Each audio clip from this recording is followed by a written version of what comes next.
I'm Corey from Coco Larkin Cooks. This is episode 1 of my new YouTube series. We're gonna cook our way through my upcoming book. It's out November 10th. It's called Season to Taste, and we are gonna go through some of the top recipes. It's also a place where I wanna riff on whatever I wanna talk about, whether that be career change, how I got here, what's happening in the life, did I watch the World Cup? Whatever it is, we're gonna talk about it here while showing you how to cook. The first recipe is my most famous recipe, the Braised Leeks. When people say that one single post can change your life, this is what they're talking about. I'm talking about these leeks. They absolutely put my career on another level. They got me past 1 million followers, and they just keep going because they actually are that good. So today we're gonna make them, and I'm gonna show you guys all the tricks and tips so you guys can make these at home too.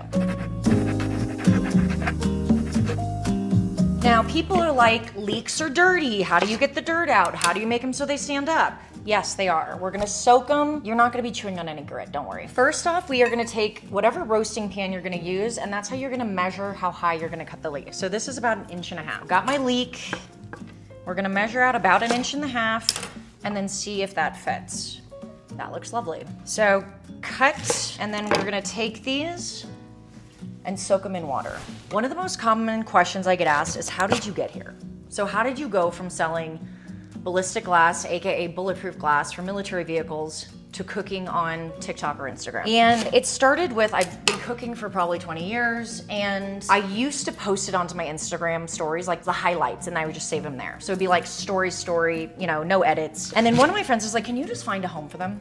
And so I did. So I went onto TikTok, never had even been on TikTok as a consumer. Maybe within a month, one of my pastina recipes, I think, went viral. So kind of a new career was born. Then maybe 2 years after that, they were talk about shutting down TikTok, and I was like, okay, well, I better find somewhere else. I didn't want to go on Instagram because Instagram looked so perfect and everyone was so pretty and the lighting was good and they had makeup on. And I was like, that's not me. I can't do that. My kitchen's not always perfect. I don't want to do that. And so I was very hesitant.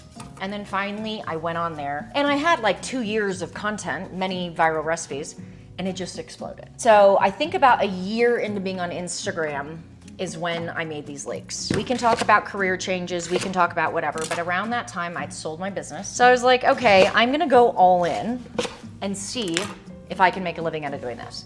So I did, and the rest is history. Let's get back to the leeks. We are gonna soak these leeks and just make sure there's no grit, no nothing. One of the things about career changes is they're scary.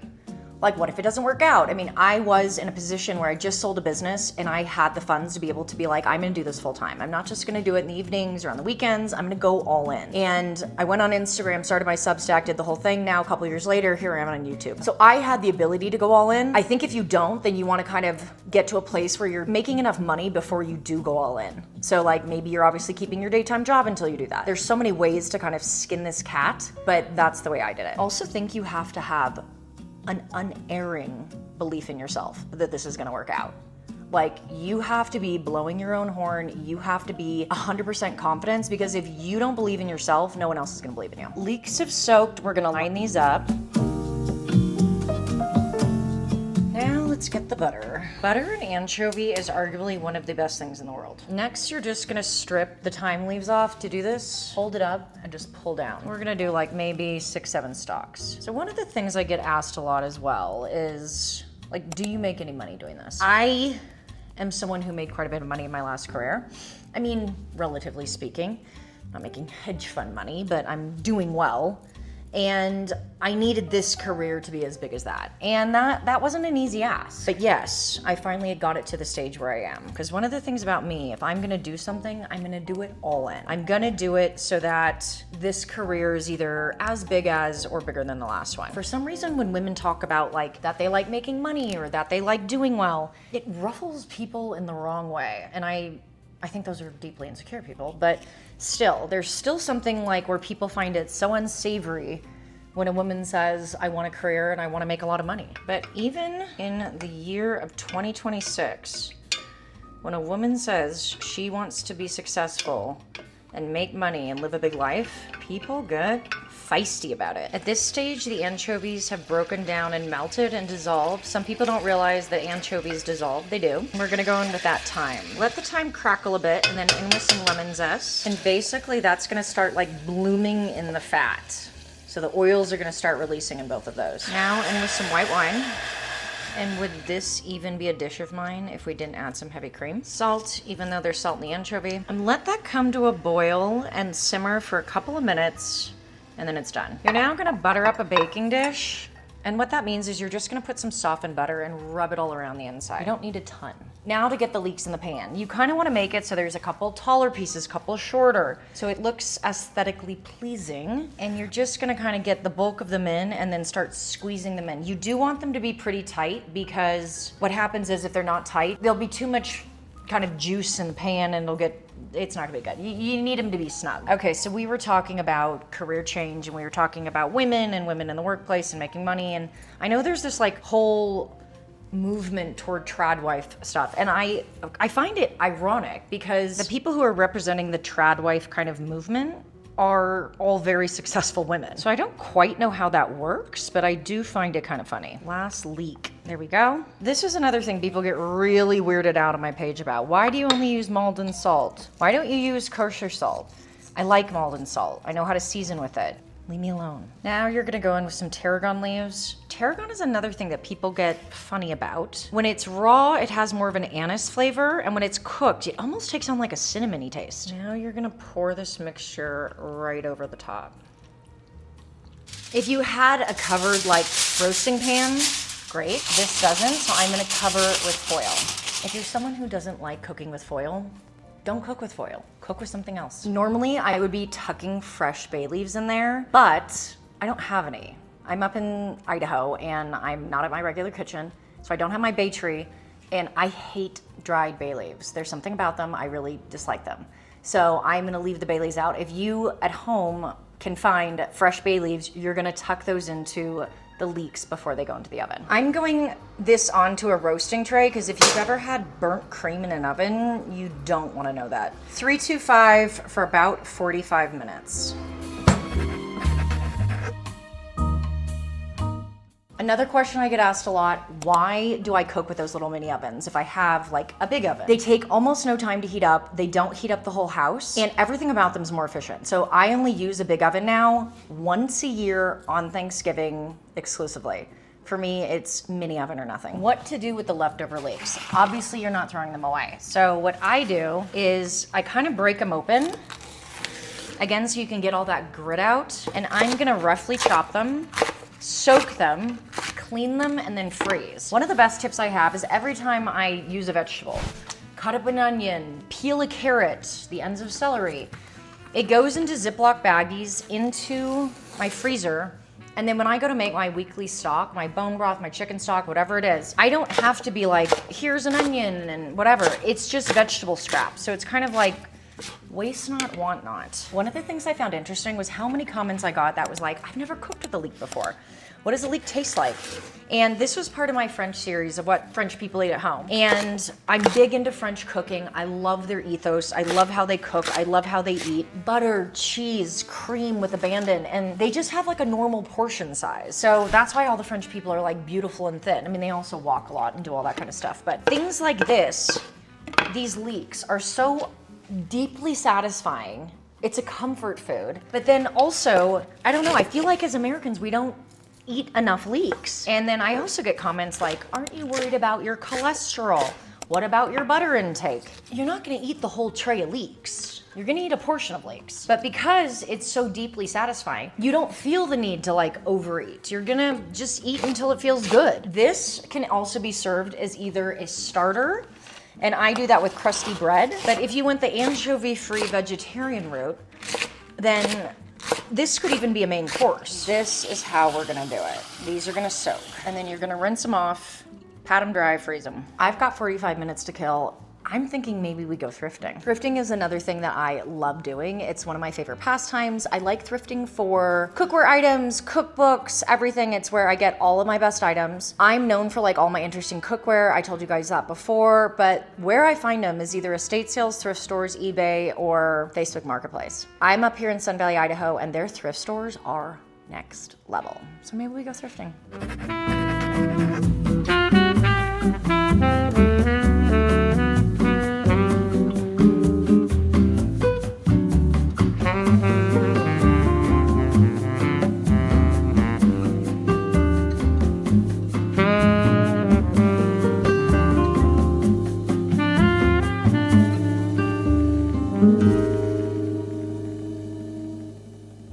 Thrifting in Sun Valley, Idaho is always successful.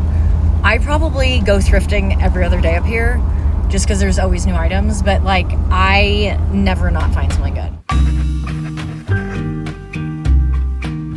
Thrifting was a success. Leeks should be ready. We are up in the mountains, so these took a little longer. They went for about an hour up here. I can hear them and smell them, and they smell so good. We're just gonna remove the foil. Ooh, remove it that way. Oh yes. So you're gonna take a sharp knife and just pierce one. You want it to go in with no resistance. You really don't want a hard leek or for it to be chewy. You're gonna dot some butter across the top. Usually I do it before, but I forgot. And this is a very forgiving recipe. Crank the heat up to 400, and they're gonna go back in for another half an hour. We're gonna check them.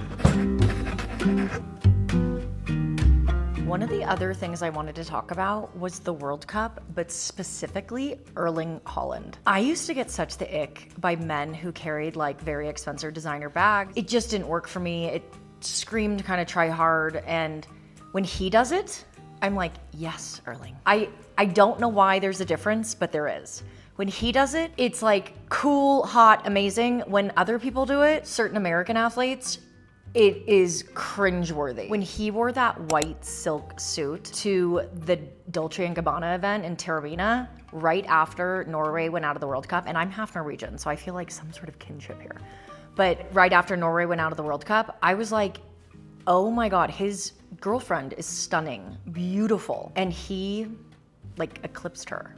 He was like better dressed. And like, I don't know, there's something about him. He's very charismatic, enigmatic. Like you just want to keep watching. When he walked off the plane with the designer bag and the raccoon holding the whiskey bottle, I was like, a star is born. I also don't get the people who are like, I hate soccer, I hate football, it's so boring. Yet we'll sit through like a 3-hour baseball game.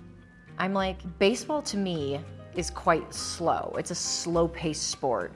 Everything about it's slow. But you'll sit through a 3.5-hour baseball game, but then 90 minutes of soccer or football is too boring. Like at least there's a finite amount of time to play the sport. Okay, back to like questions, content creation, like how you'd get in, whatever. One of the other questions that came up is like, did you experience any like skepticism? Were people like not believing in you? And like, of course, when you tell people I'm gonna make food content creation as a full-time job, they're like, oh, you're gonna be an influencer? They're like, aren't you a little too old to be an influencer? And you're like, I guess, yes, that's like another way to call it that. But like my whole theory is you're never too old, it's never too late. Like, I think the people who are gonna be killing it online are gonna be like the 60-year-olds. Like, have you ever seen that 60-year-old lady who like pretends to be a DJ in her kitchen with like random pots and pans? Like, I can't get enough of her. But if you worry about like skepticism or what people are gonna think, or oh my God, my friends are gonna find my TikTok, or my friends are gonna find my Instagram, then like if you can't get beyond that, then like, yeah, this ain't for you. I would say like the one thing, if like this is something you wanna do, like you have to get over all of that. Like that is just white noise. People, you know, the whole thing, like people's opinion of you, other people's opinion of you who you don't care about is none of your business. Where do I find my recipes? So that is something that comes up a lot, and I'm always like, I go thrifting a lot and I go hunting a lot, and I look for books that are like unusual, I've never heard of. I'm not going for like the big popular cookbooks. I want something like obscure, and you know, if I open the book, I need to find at least 3 recipes I would make. Or I see something like this, 1988 Food and Beverage Book Award winner. Like that tells me, and the plates tells me this is probably gonna be a winner. Now, I don't straight out just make recipes because I can't, but like pasta with cognac, that's an inspiration. And someone else is like, well, how do you like write a cookbook, and how do you do this if you can't write down a recipe or you can't follow a recipe? I can cook, I just can't follow a recipe. I don't really have one cooking idol. I did not go to culinary school or get formally trained. I learned to cook in the 2000s by watching the Cooking Network in England. And it was people like James Martin, Nigella, Jamie Oliver, the Two Fat Ladies, like all those people. And I would sit there on my couch hungover on a Saturday or Sunday and watch cooking shows and then cook. And that's how I learned to cook. But there isn't any like one idol. I look at someone whose like career I think is phenomenal, and it's someone like Martha Stewart. I always liked Martha Stewart, but then when I saw her documentary, when she had been like canceled and gone to jail and like all that, and then she kind of came back with the Justin Bieber roast. And then after that, like in that documentary, they're like, oh, what do you think about that journalist who said like, you're a fraud and a liar and this? And she's like, well, she's dead now and I'm glad she's dead. And I like nearly spit out my drink. I was like, the fact that you're on this documentary that like you partially produce this, like you're a part of it. It's not like some like expose on Martha. And you come out and say that, and then the lady's like, actually, she's very much alive. And Martha's like, might as well be dead to me. Like, no one is that brutally honest. And like, for someone who considers himself a very brutally honest person, Martha takes it to the next level. She's one of my idols. I don't think I necessarily have like a ton of her cookbooks. Like, I'm not like necessarily cooking a ton of Martha dishes. But her just in general, I'm like, you are a baddie, and like my hat's off to you. I don't like crock pots. I don't like crock pots, and I really don't like whatever, the Instapot or whatever it is. Whenever I use one of them, it just doesn't come out the same. Like the meat isn't as tender. It almost, the pressure ones, like the Instant Pot, there's too much pressure. And then the crock pot, whenever I try to use it, which really is, in all fairness, very rarely, the meat like overcooks and comes out dry. Whatever it is about it, I am not an Instapot or crock pot person. I feel like the Amanda West thing is kind of like had its day, but I mean, she should be studied. You blew up your life and your career for someone you're not even in love with, for someone that you were like a side piece you weren't even exclusive with, like you're gonna blow up your life. I also do not believe their timeline at all. I think it's total BS. I think it happened months before. And like, even like when you're watching Summer House, you could see it. You could see the fact when he says like, I love you in the bathroom. And like, I don't know, the whole situation, I'm like, you literally, you should be studied. Like, what were you thinking? Okay, I can smell that they're almost done, and I'm peeking through and it looks good. Can you even look at that bubbling?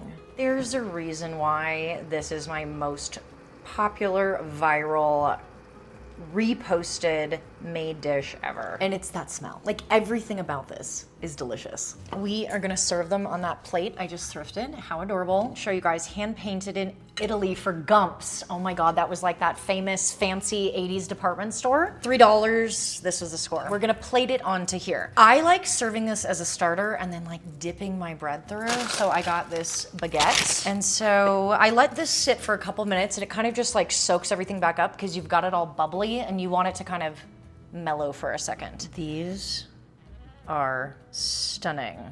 Like, look at how beautiful that is. We're gonna pour the sauce right over because we need stuff to dip in. And then I just kind of get in like this and then smash some of that leek on top. For the people out there who hate watching me eat and take a bite of food, look away now. I warned you. I pretty much just burned my mouth because I couldn't like let those sit any longer. It really is that good. Like, I could tell you how good it is, but I'm just saying, there's a reason why everyone has made this. Gracie Abrams said her mom's roast chicken and those leeks were her death row meal. Guys, you are gonna love these. If you haven't made them yet, this is your sign to make them now. Thank you for being here for episode 1 of my cooking show blog podcast. I don't even know what this is called. I don't even know if I have a name yet. Hopefully by the time you see this, I have a name. But thank you for being here. See you next time.